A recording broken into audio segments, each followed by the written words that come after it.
কালকে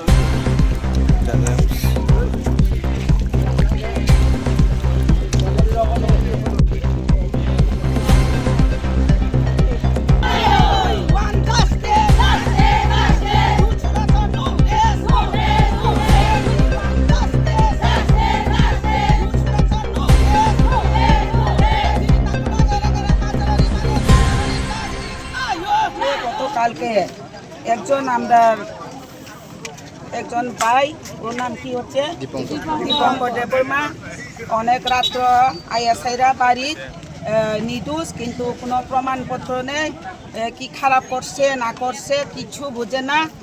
এর মধ্যে হে বাড়িতে আইএসআইরা অজিত দেববর্মা স্টাফ আইএসআইরা ওসি চাম্পার পিএসের রাত্র বহুত 10টা 12টা ডাং না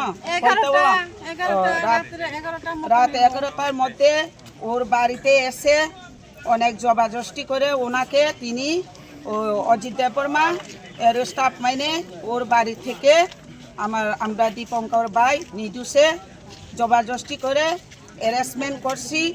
এখন এই ভাইয়ের জন্যে আমরা নির্দোষ ব্যক্তি, কিন্তু ও ভাইয়ের জন্যে আমরা এখন জাস্টিস চেয়েছি।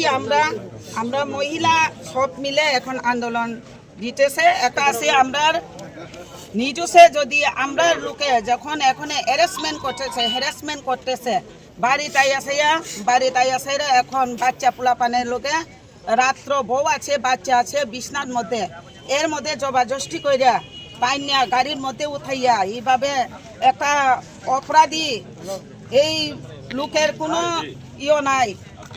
আমরা নির্বাচনের আগে যখন আমরা প্রার্থী প্রস্মিত দেববর্মা ওনার বাড়িতে গিয়ে 2-3 রাউন্ড যে লোক ওখানে গুলি করছি, কিন্তু এখন পর্যন্ত এই সন্ত্রাস লোকে কোনো গ্রেপ্তার হয়নি।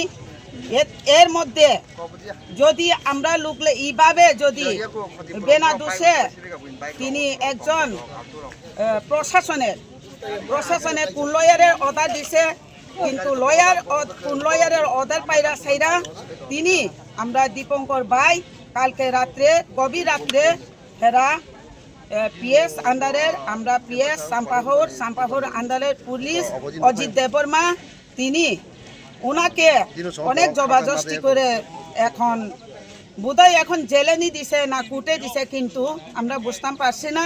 কিন্তু এই রাত্রের মধ্যে আমরা যদি জানতাম আমরা মহিলা একসঙ্গে গিয়ে আমরা তো এখন চান আমরা চাম্পার পিএস যদি আমরা আওয়াজ না শুনে আমরা যদি জাস্টিস না দেয়, এই বাইয়ের আজকের দিনের মধ্যে যদি সাইরা না দেয়, আমরা কঠোর আন্দোলনে যাইব।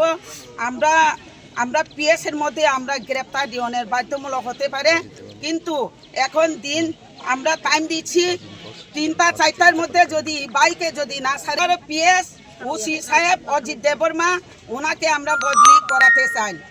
কিন্তু এইভাবে প্রশাসনের মোতাবেক আইনের মোতাবেক কি অনেকে আছে এখন নির্দোষ, আমরা লোক তো অনেক বাড়ি ঘরে থাকি, অনেকে কাজ করি, রাস্তাঘাটে যাই, এইভাবে যদি আর একজন বাইরে যদি ধরে এই সময় জবাব দায়ী এই লোকেরা দায়ী হলো অজিত দেববর্মা।